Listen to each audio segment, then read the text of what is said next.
turning.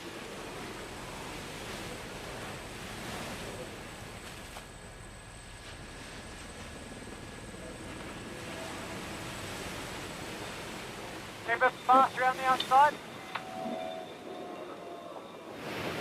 Go boys, go boys. Hey, hey! What's the target? Hey, press got him here. Still okay? Alright. Keep the pace on now. Here, boys. Gonna hang in here, pressing a little.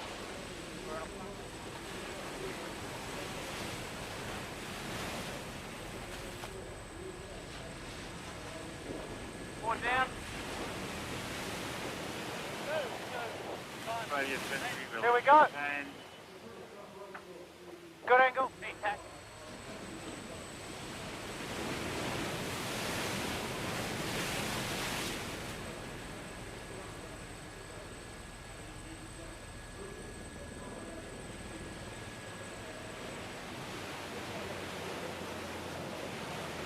Stick with us.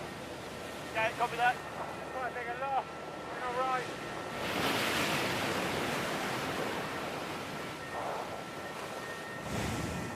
Stand by.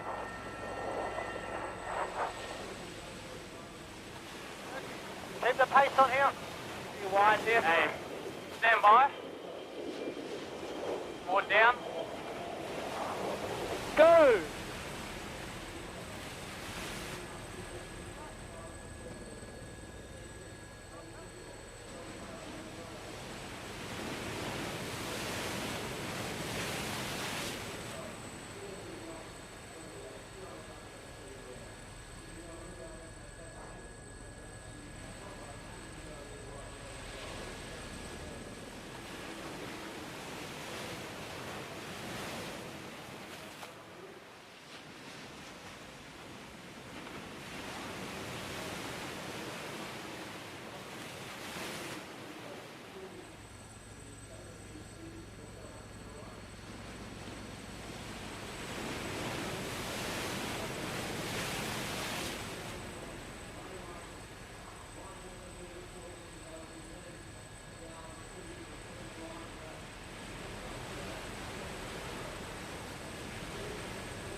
Okay, my right.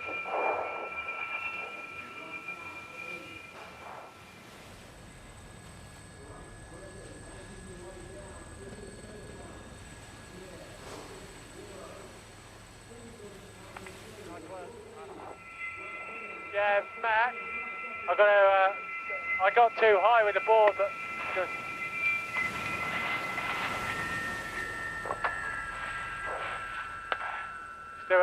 We'll just do a slow jibe, okay? Yep. Nice work, guys. Okay, turning.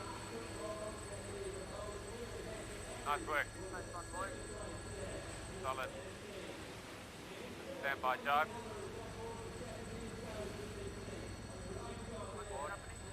Yeah. Yeah, we're going straight into 15. Okay, long, turning. Yeah, boys.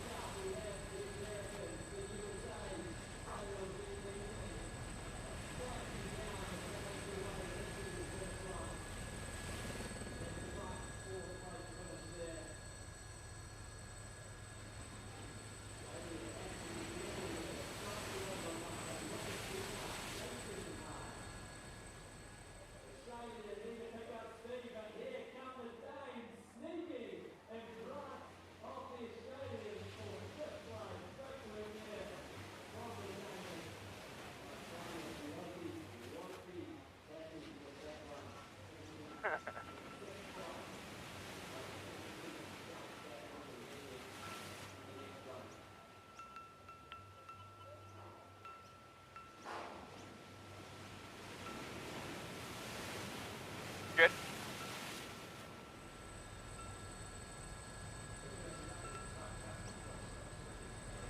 We got a little...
in 3, 2, 1.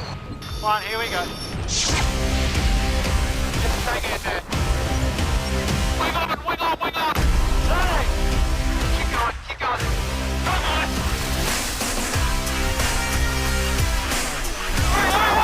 Hey! Right there. Pieces! Woo! It's not done! I love this job.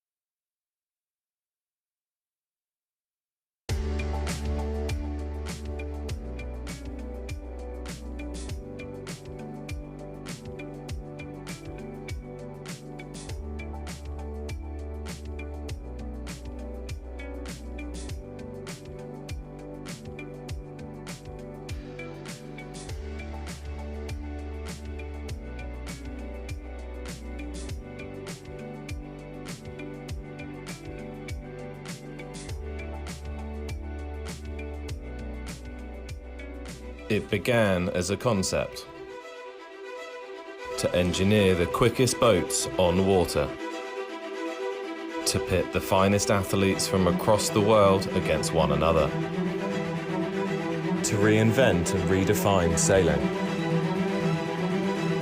It did all that and more. Now, a chance to go one better in season 2. New technology. New teams.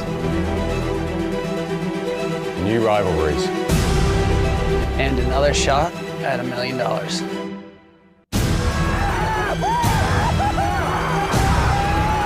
I think their screams said it all. That means everything. Where better to start than Sydney? Welcome back to SailGP.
Again.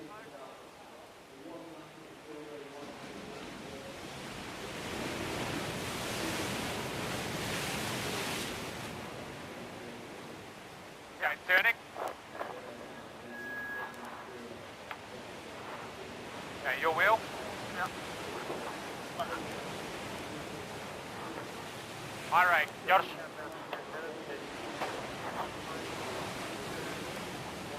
Hey, Rick. What's your camber here? 20. Copy. Go a bit more. Wind. I'm actually having a little bit of trouble. Yeah, me too. Yeah. I have no problem whatsoever. Our speed builds out of the tack are so fast. Yeah, we gained a lot in attack. Yeah, especially on the French, that was where it's like when Nico's getting in the cockpit, we're at 24, 25 knots, and then by the time you're here, Raz, we're well into target. And you also have the wheel until you come to target. That's all you make, up and running. You're accelerating for me when I get here with you. So wow. No, it's not. I love the one comes to bar at the finish. I was like, oh, yeah, push. Just gonna turn up.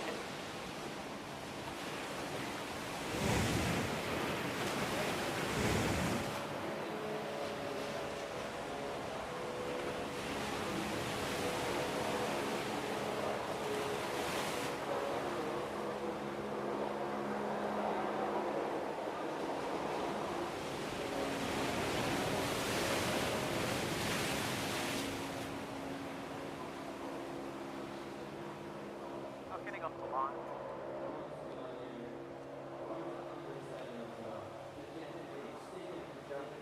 These two playing cat and mouse already.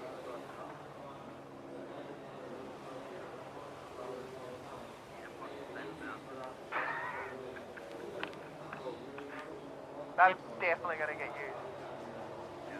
Leo's comment the other day. What was the question like? 25 from the line. 55. Light patch back now. 50. 45. 40. 35. Yeah. 34. 33. 32. 31. 30. Steer away and then we'll hold it down. 20 foot away. Okay, just digging fluid hole and monitoring. Yep. Okay, next movement. 7:35. Just spin up. 7 minutes 32 start. Down as well.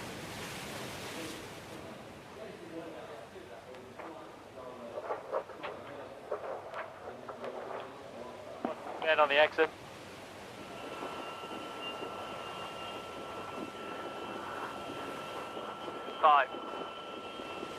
I watched the first season of SailGP in fascination. And he's very close once again.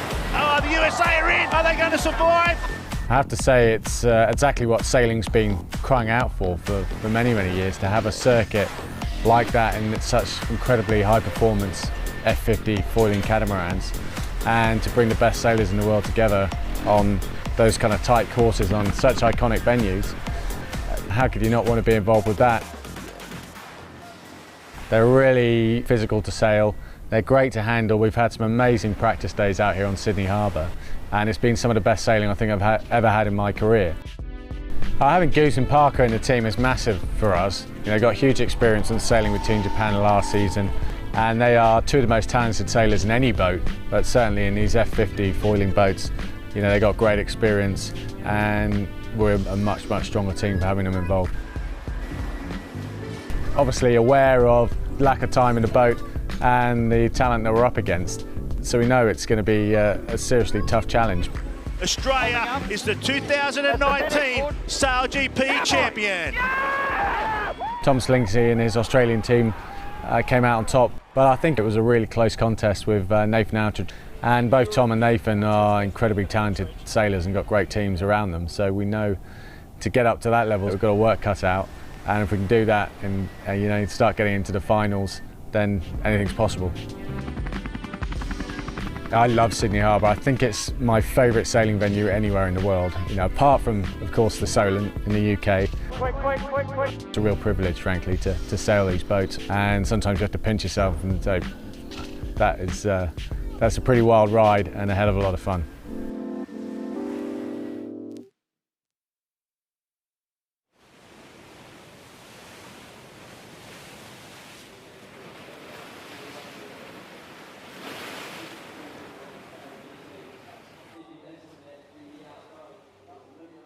Yeah, copy. Now we're good. 4, 3, careful, Nico. 2, 1. Start. Little ease on the jib, boys. 2, 1, lock. Oh. Oh, stop. Stopping. Stop. Are you good? It's not good. Okay, stopping. Chase boat. Coming alongside. It's shoulder. Stopping. We got 1. Stand by, my rig.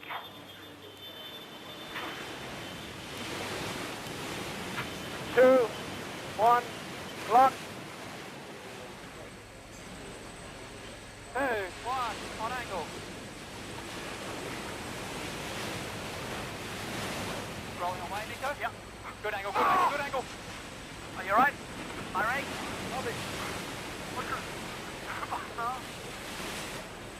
Turning up in 5.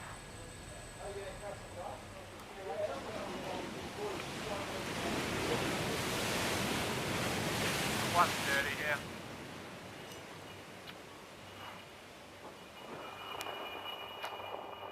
It's slowly coming up.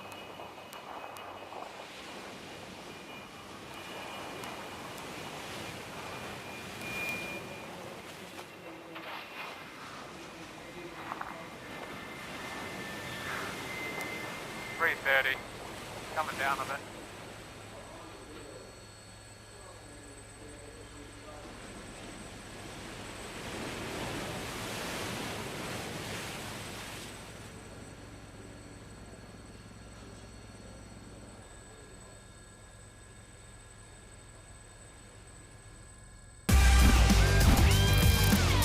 It's exactly what sailing's been crying out for. The racing's going to be so much tighter and a lot better. If you get it right, best boat in the world to sail and it's incredibly fast.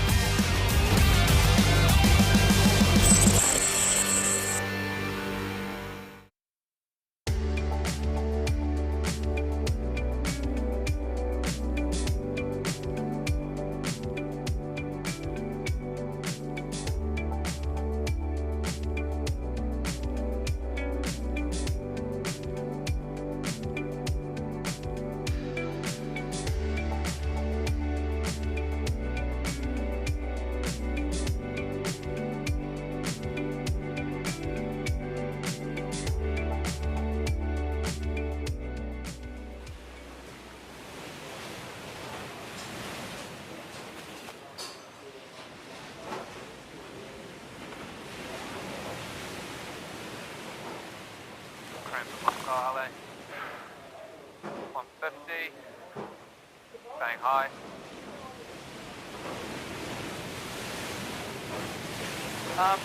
What is happening with the drill? Yep. I'm doing it. Okay, happy guys. Staying high and slow a bit longer. Little right. 135.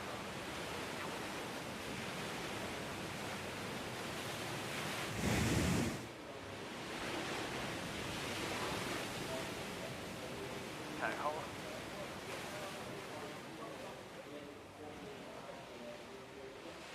Tommy will get a penalty for out of bounds here.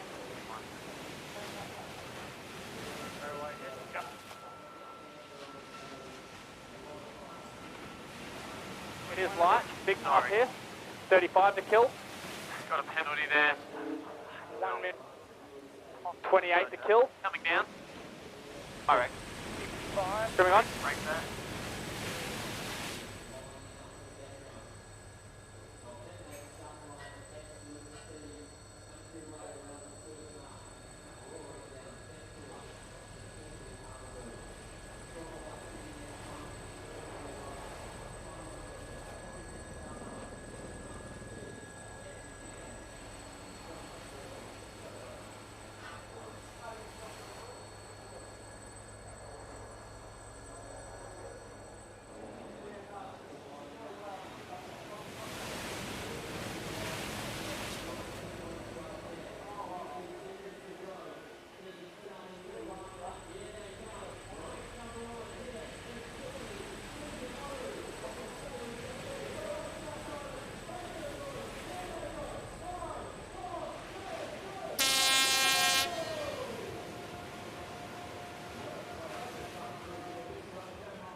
Okay, bow's coming down, 2-1, here we go.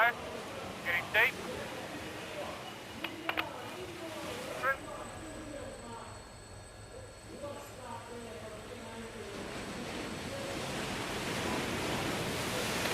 Stand by. Board. 3. 2. 1. Knocking.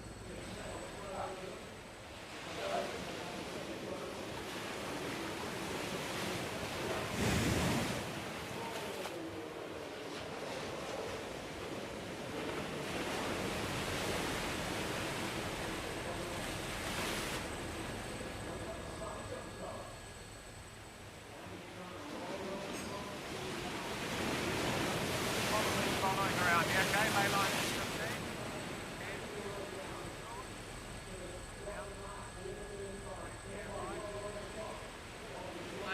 Got fucked up there.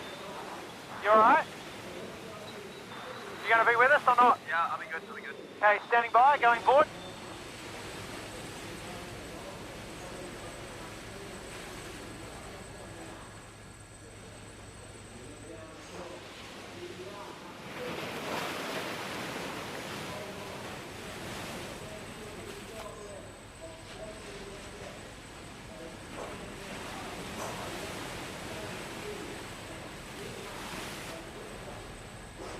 Okay, big speed bill, boys. Yep.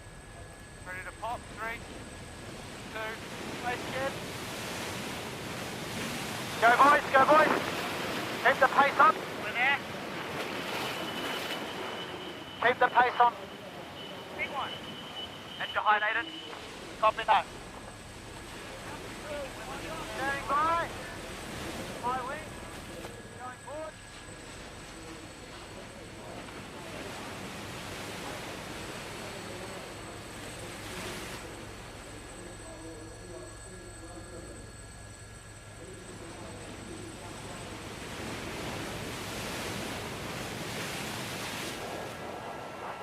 Down.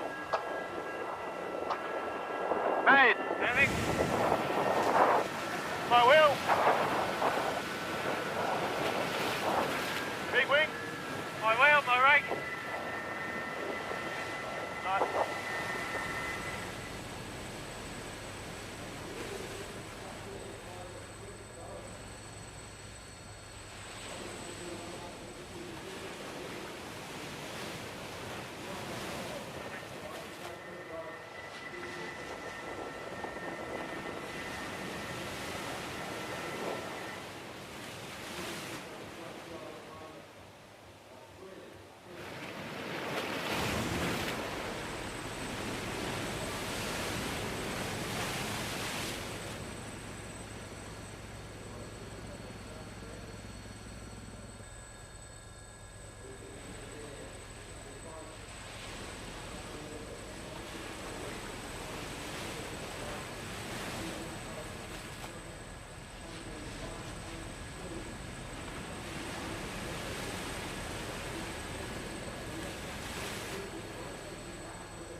Mostly. Yep. Trim.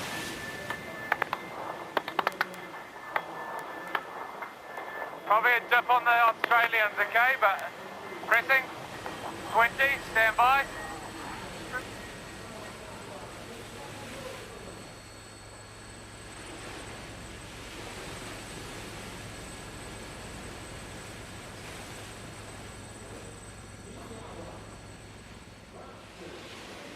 Made. My wheel. My wheel. My rake.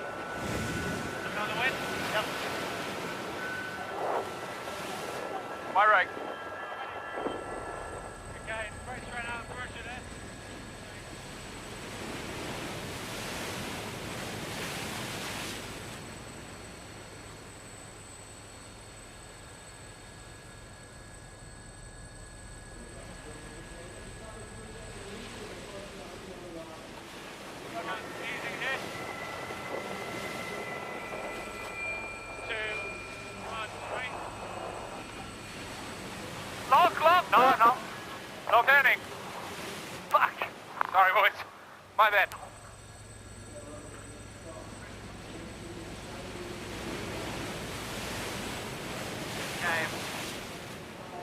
away in 3, 2, Jump in big ease. 1. Bearing away there.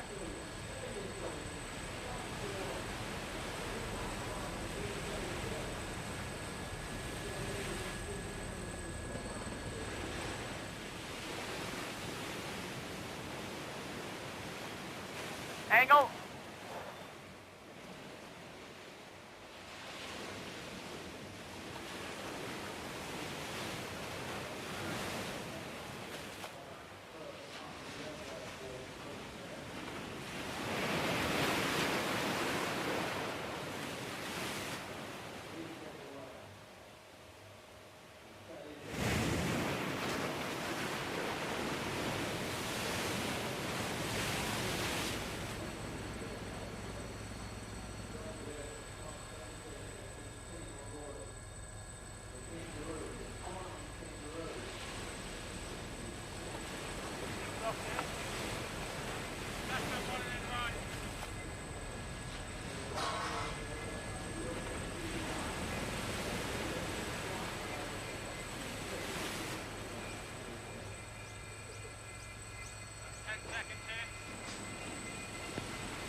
Made. Straight. My wheel. My wheels down the rake. Copy that. 2, 1, turning up. And straight. My rake.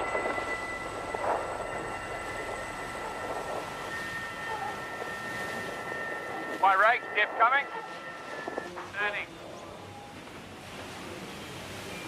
Turning. Fine. Marks in 5 seconds. Coming up. My rake. Staying here. Copy. I'll do about it. Yeah, and get next to get 2, 1, hard turn.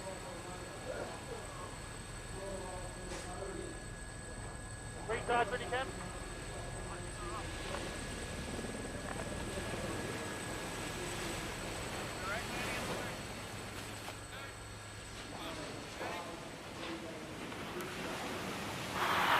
My wheel.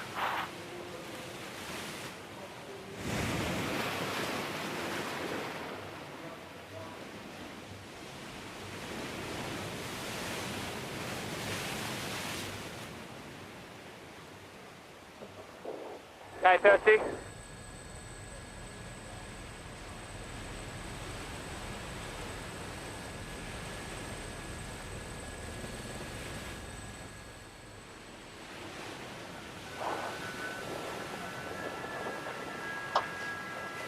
My brake. Left turn to finish. Go.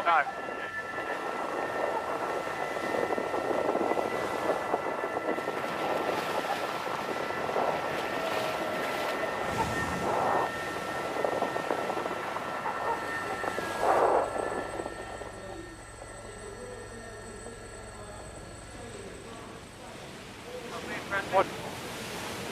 High mode. Coming up. Okay. Protest. Protest, Joey. Protest. Okay, Go, flying boys. Bradley out of slip. Focus. We are higher and faster than France.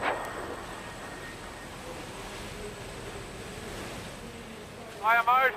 Higher mode. We need a boundary. Faster. We got a penalty. Attack. We can. Okay, high mode out of the standby tank. Go, boys.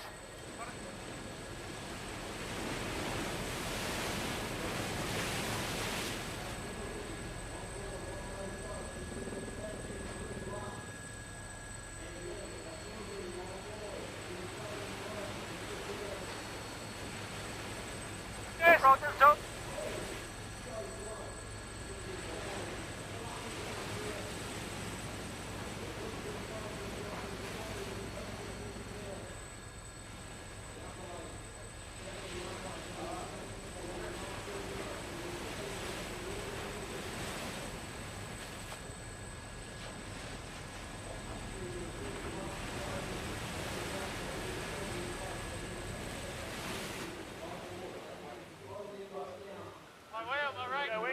yeah, 2 more lengths, 1 more length. All right.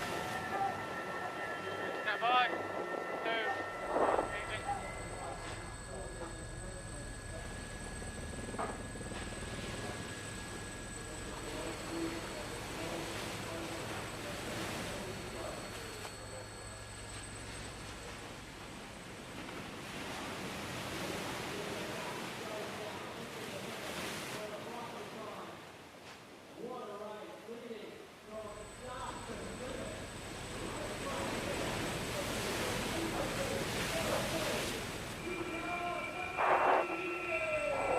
Mate, slow turn into drive.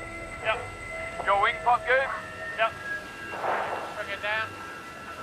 Nice guys, awesome race.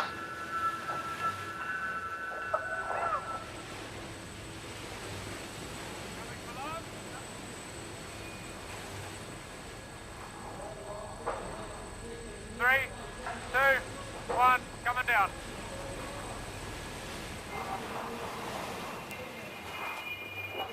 What's the downwind here, eh? Yep, downwind, BMG.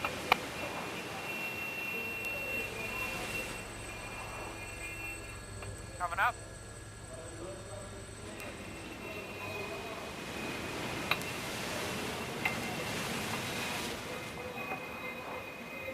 Okay, stand by, jive. Forward. 2, 1, turning.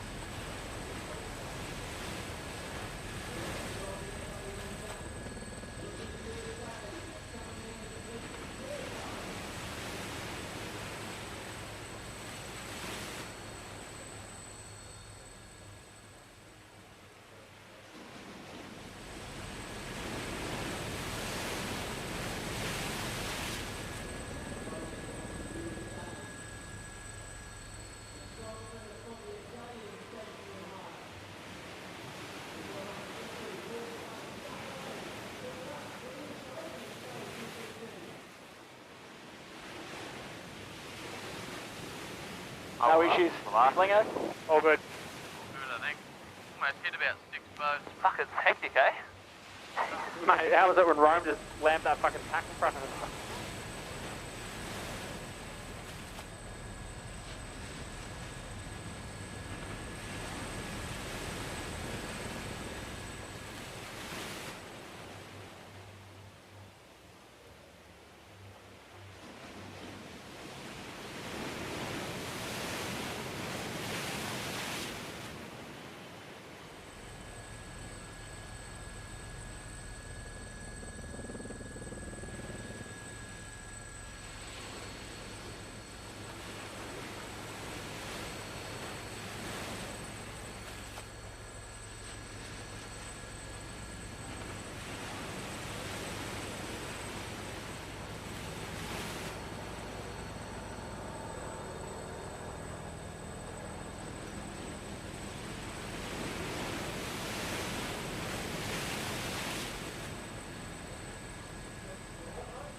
Quite a big bias change from the previous start, eh? pick that up. Team GBR, this is regardless broadcast having some difficulty getting through to you on the channel. If you could just check to make sure that it's on and everything looks correct over.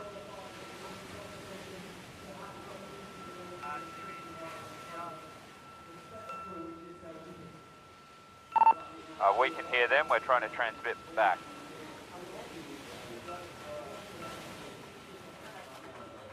Thanks, GBR.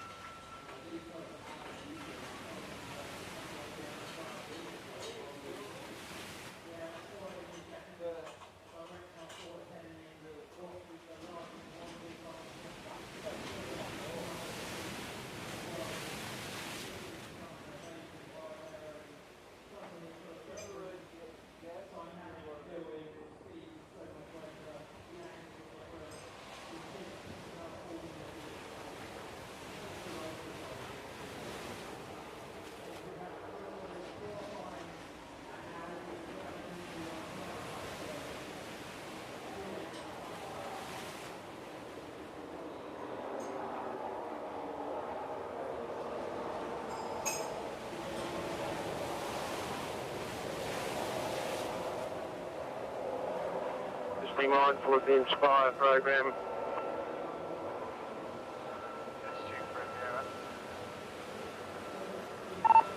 GBR copy, we'll proceed to the other side of Shark Island. For race shots, this is regardless. Instructions for race 2, start 16:12. Same course, 5F, course axis is 050. Length 1 nautical mile, mark 1 to boundary, 400 metres.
Hey, Nico, we're coming in.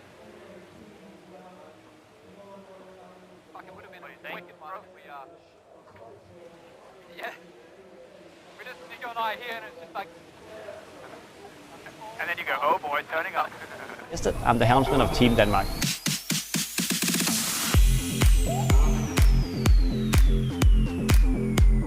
I'm very proud to be, first of all, part of the SailGP Grand Prix, but mostly also leading the Danish team. It's been a big dream of mine, and it's a very honored position to be in.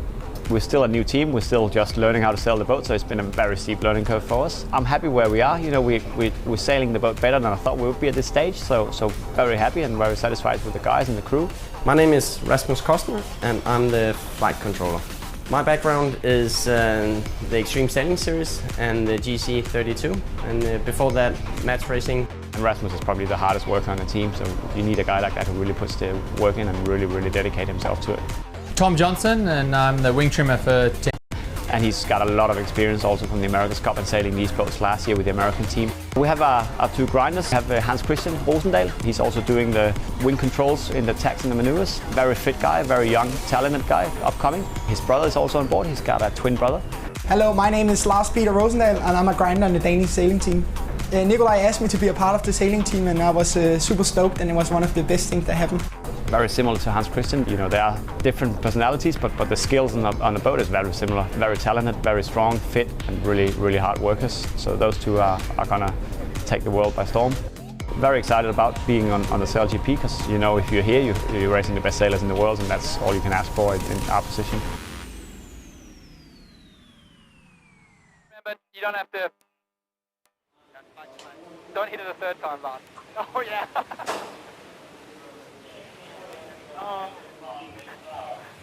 Lars can't break. I can't break. I don't feel pain. Just emotion. It was quite nice just being down to do it all by ourselves. I think it was a nice start. If we nailed that jibe at that ridge line, we would have been gold. What happened? What happened to that jibe? Oh, it was just the jib was like stuffed above. It was very hard for me and Raz, because suddenly the wind went, and then it was just rush jibe. We're not quite there yet, we can just pull a rush jibe like that. We will get there. Oh, I've never tried any racing like this, it's crazy. Like, we seem boats coming. We seem to be ripping upwind, but a little slow downwind still. They seem to just to each out in front of us and coming into us a little bit on the downwind. Time, guys? I think Bro said like 8-9 minutes of time ago. Back. Yep. Yep. Do we know how long it is to the start? I think we're getting closer. Oh, okay, yep. We'll get to it then. Okay, boys, thank you. Thanks, Scotty. I'm just close to head. It will be a fair way from here on. Yeah, they're close. Thanks, fellas. Thank you, sir. Nice work, guys. Fair way to the guard. Yep.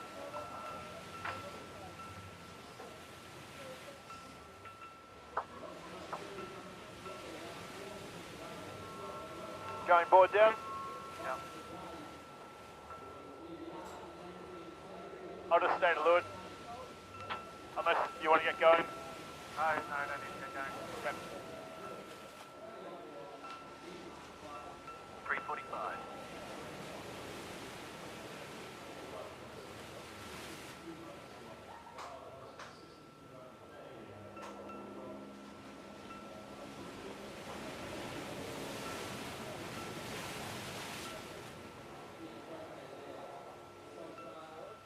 Okay.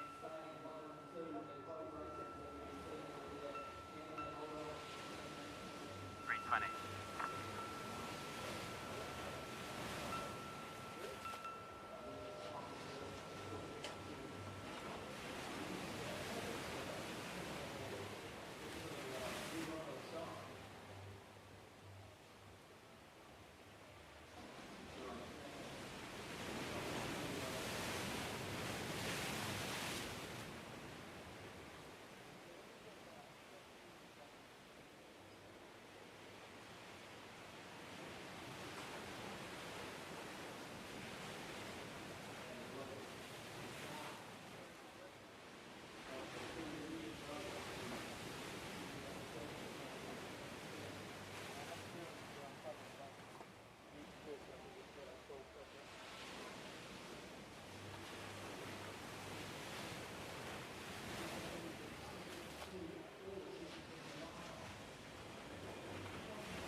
It's exactly what sailing's been crying out for.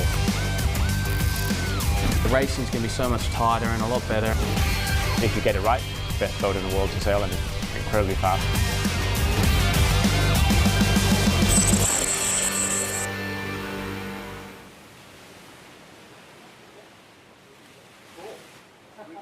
Welcome back to the race course. And it will all be happy campers on the British boat. What a start for Ben Ainslie and the rest. He is, ironically enough, for the most decorated Olympic sailor in history, he is the least experienced on these F50s. The wind has dropped to 6 knots. How much of a problem will that give us in terms of the speed, Stevie Sass? I think that could well be just up in this Shark Bay area by Shark Island. Actually, out on the course, it looks like a lot more wind. So I expect to see pretty similar to race 1. In fact, there you go. You can see it looks a lot darker water there. Sass, how impressed were you with the British team there, bearing in mind that, you know, this is a unit very newly put together? The British team have only retained 2 grinders from season 1. A lot of change.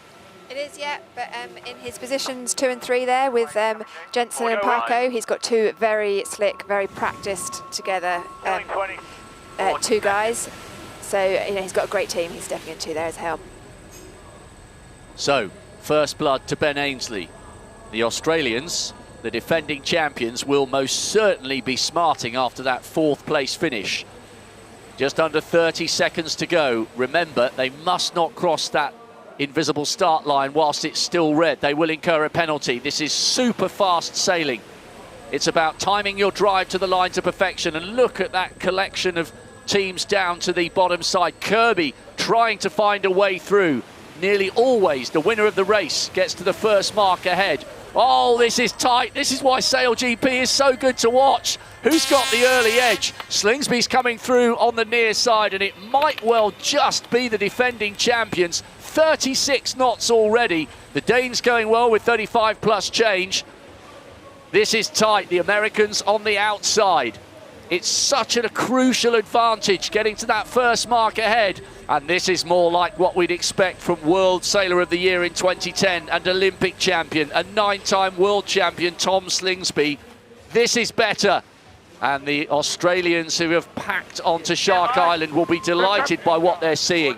A much crisper start from Slingsby. He's back on his game. Absolutely, race on here. You can see the British, who were just behind the Australians, have jibed away early, trying to keep a little bit of control over the race, but Australia there, great start, super smooth, and then we can see them looking like the class that we know they are. The Australians here have got the boat flying nice and high, speeds up over 30 knots for the British. Australians a bit slower at the moment, and should be some gains for the British at the moment. Oh, almost 36 knots. And the British have snuck back in front here, despite the fact that Tom Slingsby rounded that first mark ahead. This is superb by the British team.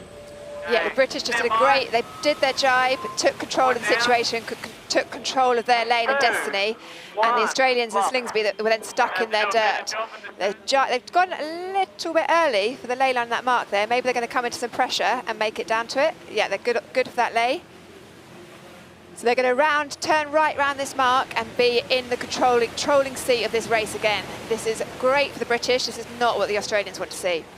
And again, a little bit of water breaching the hull there. Just, Stevie, as you were coaching last year, how difficult is it to round those marks on those foils? The separation between success and failure is literally just a few millimetres. Absolutely. I mean, I think the Australians will look at that back and say that wasn't their best work.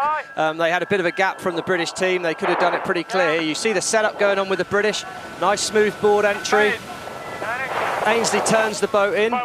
And a really smooth, clear comms on board. You heard Gooby in the background there, my wheel. That means Gooby, the mainsail trimmer, he's gone across early. He takes control of the boat and gets us going after the tack. And interestingly, the Australians didn't go for the sort of the port and starboard on the British. They simultaneously tacked. And what that means is the Australians, you can see, a slightly bow forward into that right-hand side. They will then tack on to starboard and have a port and starboard with Ben and the British. The Australians will have right of way. So basically, as we truck over to this, the right-hand side of the screen, sorry, if we truck over to the side of the course, the Australians, they're going for it now, they're going for the tack. Ben will have to respond. As they spin, Ben is now the right giveaway boat. He's gone simultaneously with them again. This is super close. You can see the stats on the screen there. Different things that the boats are doing. British are ride height half a metre. Aussies are really high. Aussies sort of known for being really close to the edge on their foils. And how high can you go before you risk a pitch pole?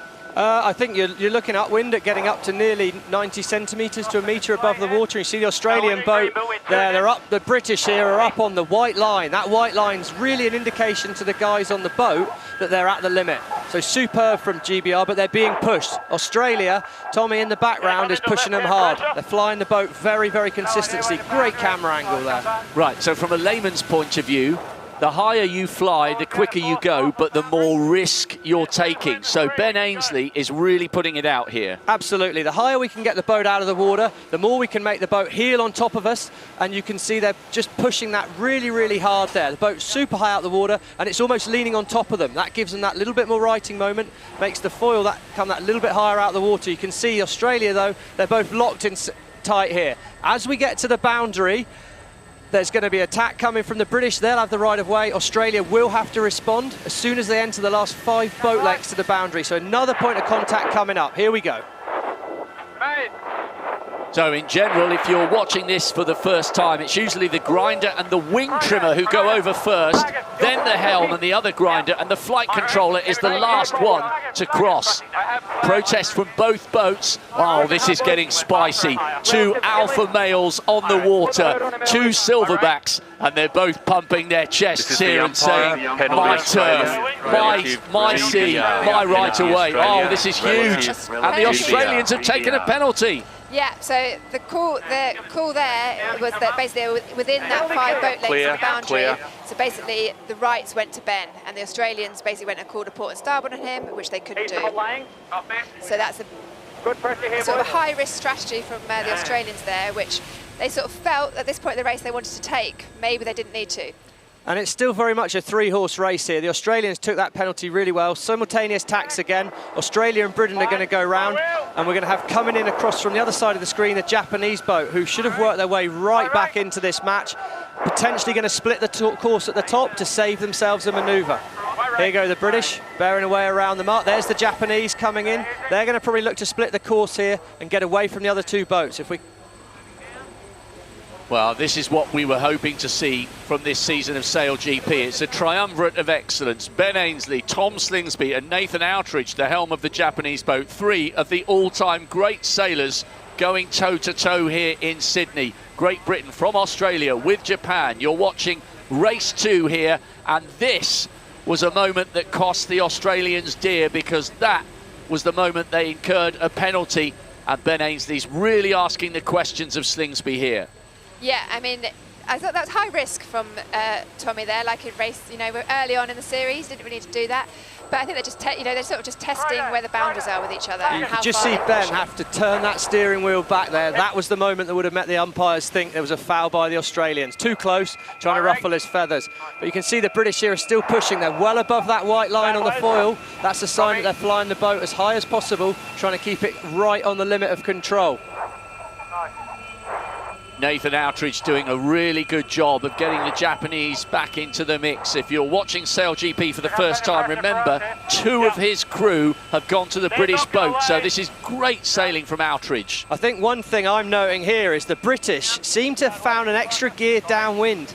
They've noticeably been really, really fast on the course. Just a quick clarification of what's going on further down the field. Denmark with the distinctive Viking, they're down in 5th. Great Britain up in 2nd place. It looks like the Australians may well have taken the lead here, or have they? It's a huge gain on the British boat there. They're in great pressure. They're in great pressure. It's a long way. And Ben's going to have a nice, simple entry to this mark here. He's probably got 1 more jibe, and then he'll be at the bottom, and he'll turn right. The Australians, you know, feel a bit of pressure from the Japanese, I think, here. They've kind of lost the touch with the leader. Okay, take this. Stand by. Tight turn here. Well, the stats all make great reading as far as Ben Ainsley, Ian Jensen, Luke Parkinson and the grinders are concerned. It's going to be interesting at the bottom. Australia looks set to go straight. Wouldn't be at all surprised to see the Japanese try and manoeuvre away from the Australians as soon as possible here. A little bit messy from Japan there. Didn't quite have the control of the boat they want, but they're keeping it tight, keeping the race on. Right.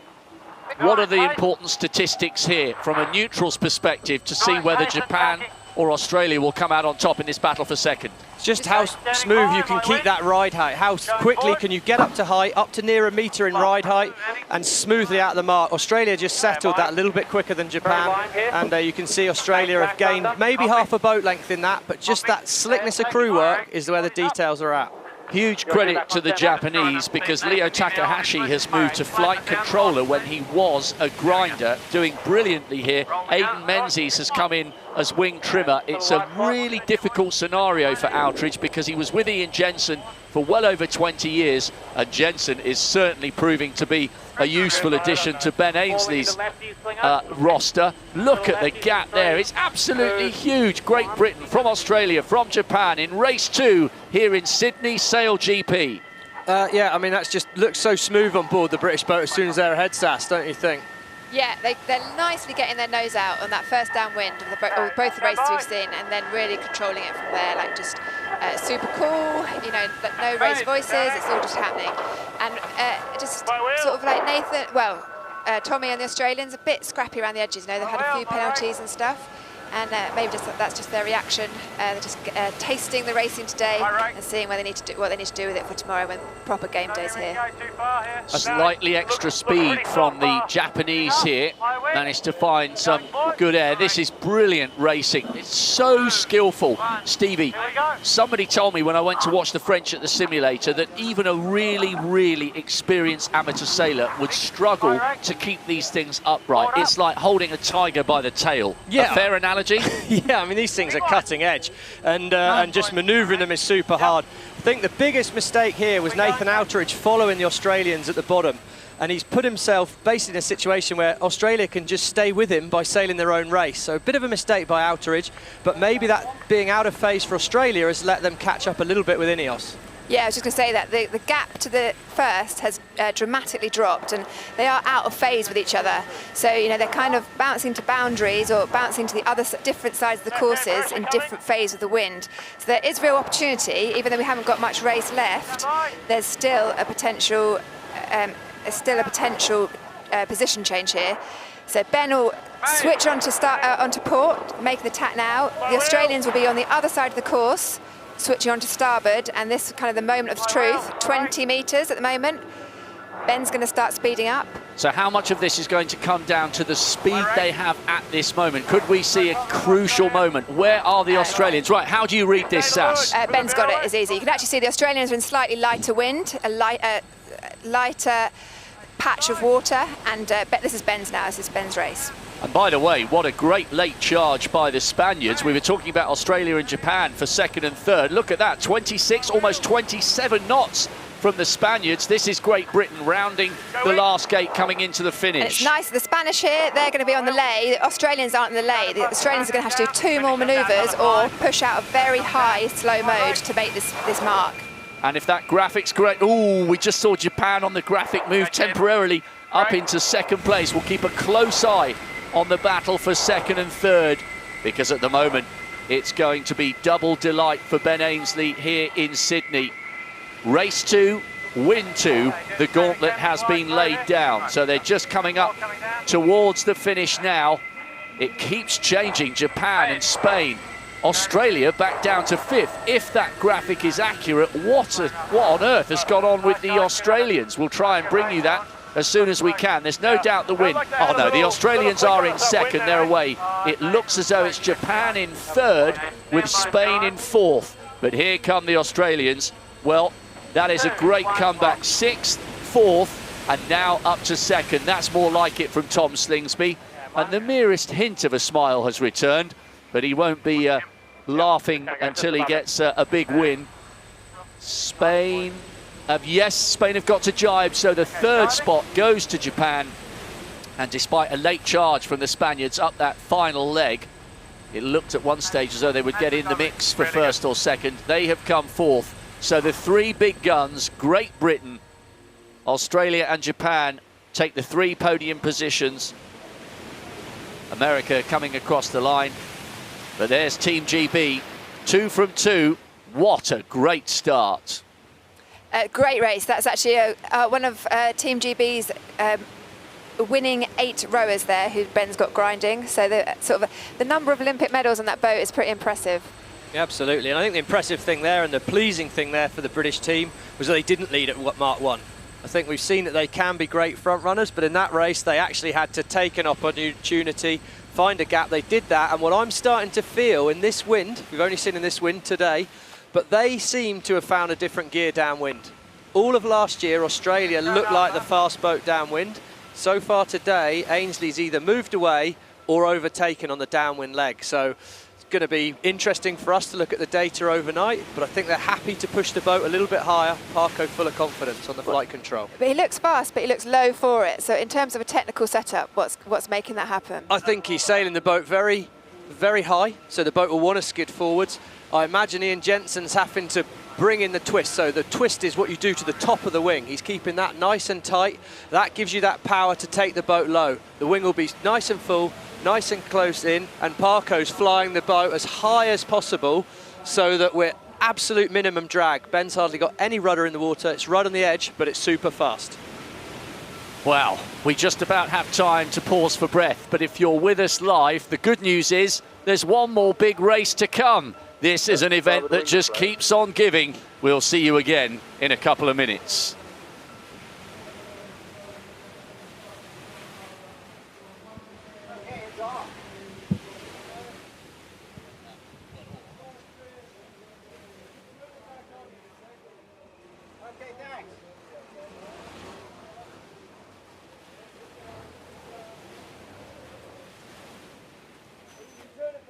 That's okay. That might be about it.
The boats are powered by battery. We have a lot of electronics and hydraulics, and everything, all the pumps and hydraulic pumps run off battery power. So the only thing that's not powered by battery is the actual wing winch, which we have grinders that control that.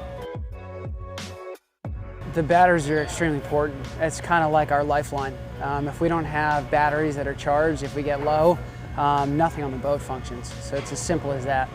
So previous season, we had generators that kind of ran overnight, that would charge our batteries on site. Now we have a container, 40-foot container, and there's a big bunch of solar panels, and basically during the day that charges the Tesla batteries, and then overnight we charge our boat batteries. So looking to be a lot more sustainable. Charging through solar panels, it takes the same amount of time, but it's clean.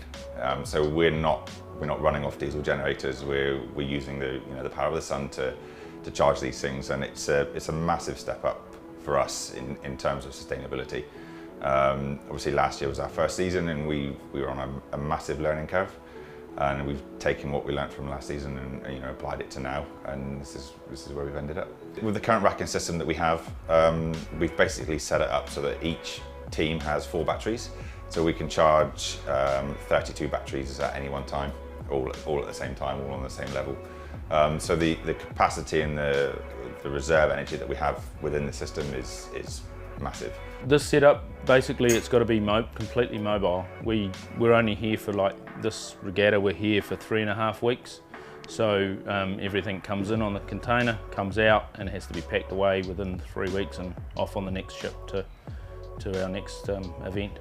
As far as I'm aware, we're the first people to try it. We are trialling it on this container only at the moment, but the plan is we'll get some data from this event and roll it out across a broader scale within the SailGP group. Our boats are powered by the wind, but now our batteries are charged by the sun. But we obviously want to be carbon neutral come 2025. This is a step in the right direction.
It's exactly what sailing's been crying out for. The racing's going to be so much tighter and a lot better. If you get it right, best boat in the world to sail, and it's incredibly fast.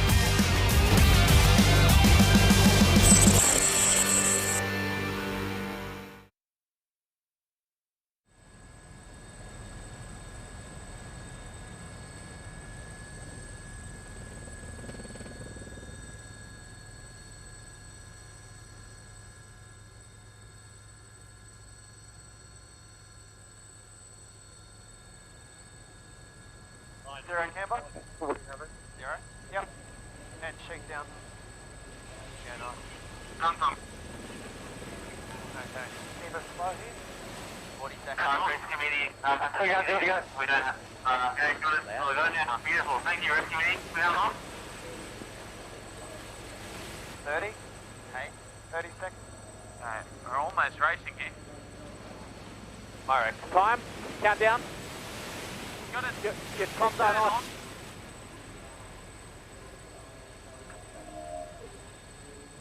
Oh, fuck, we're late.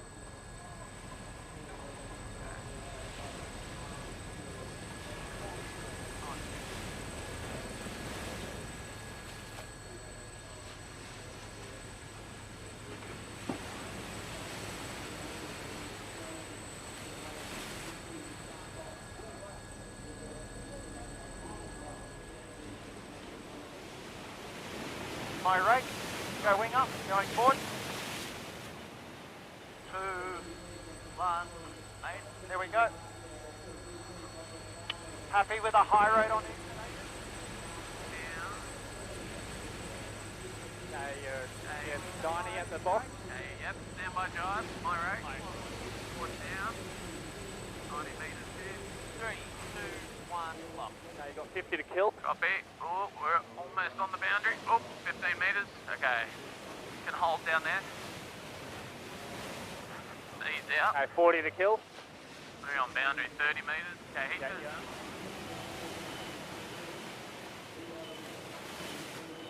Standing by to tack. And holding. He'll go over if he joins. My wing, going forward. All right. He tack. Copy. 2, 1. Okay, 25 kills. Need to get moving. Yeah, copy. So Bill. Entry. Light here. High, slow at the moment. 15 to kill. Hey, He's almost late. copy. 15 to kill. 13 to kill. It is soft on the way back. Cresting a little. He's got more breeze for this takeoff. 10 to kill. Very high in the box. Happy full speed here. Yep, max rate. 10 to kill. You'll kill it easy with the message. Yeah, copy. 8 to kill. He's a lot faster than us. Okay, coming in a little bit of pressure. Light. Very light here. Okay, coming back into pressure here. 3 to kill. Thing is almost racing. Almost racing. Turning up. 4 to kill. 4 to kill. 4 to kill. Turning up hard. Keep the pace on. 3 to kill. Racing. 2 to kill. 1 to kill, 1.5, 1 to kill, half up. Racing. Okay, better for us. Okay. And gust out.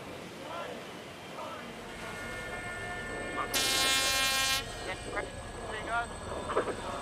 Clear start. Okay, holding this angle. Good breeze at the reach mark, boys.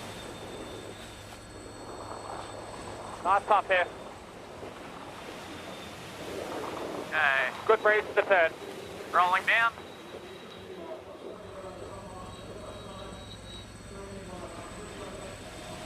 Relative. Hey, stand by. Or down. 2, 1, lock. Turning. Okay, mine. No higher. Okay, trimming. My rate. Relative. Straight up. No higher, slinger. Yeah, I'm trying, mate. Copy. All right. Okay, rolling down. Big one on here. Come on, man.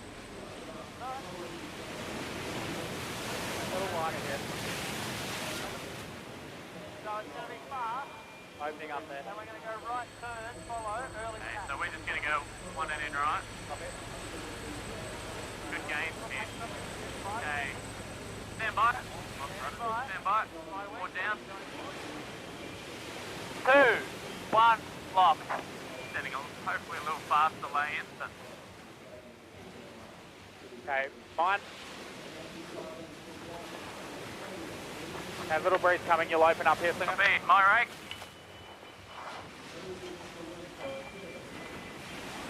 Trimming on. My rate. Copy. Be a little faster turn. Okay. Adding some runners. 2, 1, turning up. Nice turn, boys. Relative. Okay, waves milky. Again. Hey, follow. Pretty big righty here, slinger. Let me know when they set up. Stand by. Let me know on their board. Sorry, Payne. Board down. E-turn. Copy. 2, 1, lock. Turning. Okay, fine. Okay, pressure on here in 3, 2, High 1. You'll be able to take this up quickly, Singer. Speed will come. Little waves here, boys. No fast, High rate. 28. Okay, I've got him. VMG is probably 27. Oh, yeah, boy, you did. Sorry, boys. Okay. Big light spot, stand by, big catch. Live. Okay, setting up the tack soon. Okay, coming into pressure in 2, Stand by. 1. Board down. 2, 1, lock. Turning. Okay, mine. Good game. Okay, no, trimming on, my wheel. High rate. Little waves here, side on. Cresting a little. Breezes down here. Copy, just go a little flatter. High rate, flattening. There we go. Okay, probably no need to be too fast here. Yep. 28 to top. 2. Keep it locked in, keep it quick.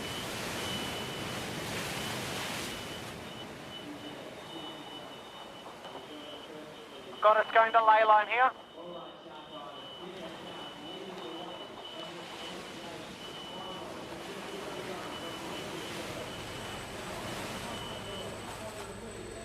Going forward. Turning. 2, 1. Mate, Here we go. I think what I love here from both boats is the tempo stayed the same. You can't do anything special. You can only do the right thing. The Australians sound super calm, and I like the fact that Nathan's taken this upwind leg to settle things down. Australia's made no mistakes. You can't just go and chase something wrong and hope it's going to work. So the next chance to attack will be for Nathan to try and find a way to split at this top mark. So if Slingsby goes left, he needs to try and go right. If Slingsby goes right, he needs to try and go left. That's probably his next in the race. he's a bit wobbly. Okay. Let's listen in as they approach Yeah, we're just going to this do an gate. early dive out of this. Copy. Hard gust on. So I think the Come in, comms big ease, boys. there great from Australia. He's got a big enough lead, he can go right turn, jibe early, and that really cuts down all of Outridge's options. Even if Outridge goes left turn now, he's going to be set up with the Australians. So this is a textbook manoeuvre from Tommy to shut things off. Probably we'll see analysis hub, but really where Outridge lost the final last year, he didn't get that jibe in. You see Australia doing now early enough. Now Nathan's going to have to go left turn. They're going to come away from this mark on the same jibe. Big one, big one, big one. And Australia are just extending. But it's just those little inconsistencies with the Japanese that are losing them, you know, that up and down, that platform is just a bit out of control. And when we watch the Australians, we just see them locked in to a height and it just looks super slick. And how much of that is down to the fact that Nathan Outridge has lost Goobs, Ian Jensen and Luke Parkinson to the British team? How long is it going to take him to bed in Takahashi, his new flight controller, and Menzies, his new wing trimmer? It's part of the project, you know, that this was always going to be the case, that we're trying to build sailing in Japan, a fan base in Japan. And so these Japanese sailors are really going to have to step in and step up and take on these roles with more responsibility. So it's going to take some time, but this is what SailGP is all about with these new emerging nations, getting them sailing. I have to say, from being on board with them last week when we were out in Sydney, the learning curve is huge. What you're witnessing now is the best, Tom Slingsby and the Australian team, against this new fledgling team. So, you know, let's not be too hard on the Japanese right now, but it's pretty easy to see there's a lot of areas to improve when you compare it to Slingsby with a bit of space and time to impose himself. That ride height right up on the limit, 1 metre 10 centimetres above, probably a little bit too high for anything safe, but if we can get up to 1 metre, it's constantly 20 centimetres or so higher than the Japanese. That just results in more boat speed. The higher you can sail it, the more stable you can keep the platform, boat's going to go faster. Cutting edge technology, powered by nature, and in the case of Tom Slingsby, driven by talent. And the choreographing, moving from port to starboard, is absolutely superb. I suspect that's so much harder than it looks. I mean, you sort of watching that and you almost think they didn't change direction. You know, the ride height stayed so similar, it looks so steady. You know, the Australians, we sort of expected them to be standout in terms of boat handling point of view.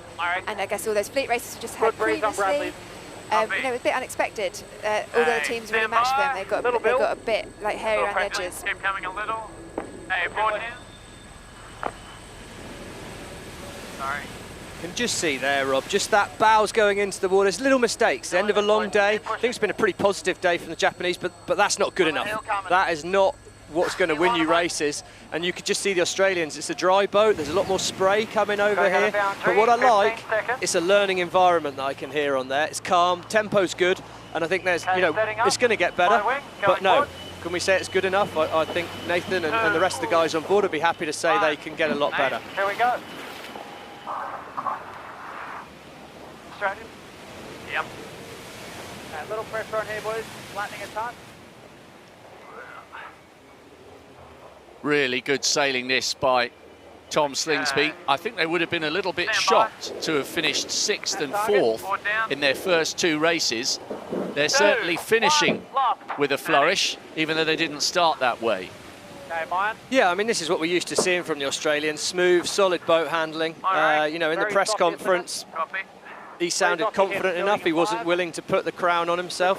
I still think they're the quality team, but there's no doubt they're going to need to go back tonight. Even if they do finish this race in the lead, they're going to analyse, why did we sail this well now, this smoothly, the boat so solidly locked in, why weren't we like that in the racing? And you can't hide from the fact, Team GB, SailGP, Team Ineos, look quality, they look the class. I think sometimes it's not like on a practice day to maybe have something that upsets the form book a bit, you know, it gives them something to go. They've had a really solid week's training, they have looked super slick and maybe a bit too all over it. And sometimes it's good to have a bit of shake-up with a debrief, you know, sort of kick some energy and kick some urgency into the whole thing. We're watching the arm power of the grinders. They are the engine room, and usually when they turn, you've got a grinder and the wing trimmer going first, then the helm drops the board, helm and the other grinder goes over, and your flight controller is usually, but not always, the last man to move across from one side to the other. And as far as the Australians are concerned, it is a very well-oiled machine. Absolutely, and this is something they're pushing. There you could see Kai Hurst, the front grinder in the G1 position.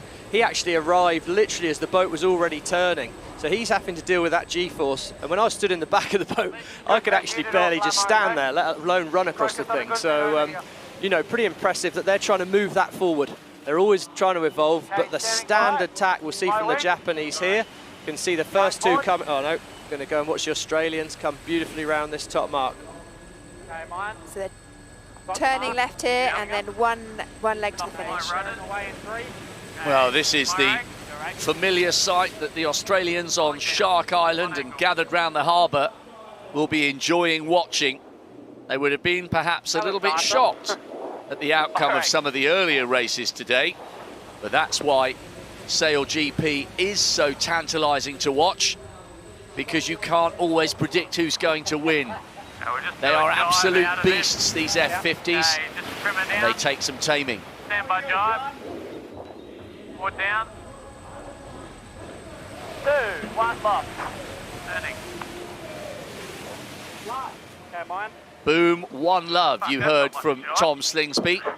And that will put a little bit of puff of pride in his chest before they return tomorrow. Rolling down here, guys. Wave. Flattening you. May as well just keep going, eh? Yeah. What positives, if any, can Outridge and the Japanese team take from this race? I think from this race they've looked a lot smoother on the second lap. There's more time in the boat. I think maybe not this race. They'll probably not be super happy with this race because the boat hasn't looked as smooth. But watching them through the day, they've been very much in the match. To be in the match and in the fleet racing, I think he'd be more than happy with at this stage. You know, I guess you want to end a day like today feeling like if you're playing like you're playing well. To me then Australia looked like they were playing well again. So I think hopefully they'll feel the rhythm on the boat, the flow on the boat is right back up there. And as Sass alluded to, that, you know, the fire's going to be lit because Big Ben was the first to strike today. So good. Well, no doubt the analogies and the alliterations will continue, but it was a perfect finish to a fairly tricky day for the Australians. I mean, Sydney Harbour, nothing, no, never is racing on this harbour easy. You're surrounded by high land, which is basically messing up that wind all the time. So it's up and down, it's shifting, and there's always a comeback. You know, it's very rarely is the racing put to bed. There's always a little option. They're just trying to get all the timing right. So, and then they'll cart you off and a final reflection on Nathan Outridge. It is going to be a tough job with Takahashi and Menzies coming in as controller and trimmer, but the more time they spend on the water, the more time they'll have to perfect it, and he is a brilliant helm. He wouldn't be a multiple world champion and Olympic champion if he wasn't. I mean, he's a total class act, and I mean, to be honest, the two guys in front of him, the hours they've got in these boats, it's tiny compared to what Jensen and Parker had. So, in terms of where they're at right now, I think it's a really positive platform for the rest of the season. Yeah, pretty happy for the Japanese, really. I mean, is it good enough yet? No. But is that a good start? I absolutely believe so. And I think what from the outside is quite impressive is that it sounded quite calm on board. It's very hard to learn. You know, they'll know they've got to learn, but you don't need someone screaming at you telling you that. You know, these are world-class sailors that have come in. Leo's representing Japan in the summer at the Olympic Games. You know, Aidan Menzies is a former youth world champion. These are good guys. They know they need to step up, but they've got an environment there. It's calm enough, and I'm sure we're going to see a great progression through the season. Plenty for Nathan Outridge to ponder. It is a journey. It's the metaphorical marathon rather than a sprint. And they are just at the very beginning of a very long, hopefully, very entertaining season. Amy on board and sent it to me and said, Tom, I assume that this girl must be a sponsor or partner to be allowed on board today. Well, I'm not sure we'll be listening in too closely to some of these exchanges. But, yeah, well, there are some benefits of having these microphones, and at other times we should let them have their private conversations. Well, a difficult start to the day, but the Australians are back on top in the early evening sunshine in Sydney Harbour. Thanks for your company.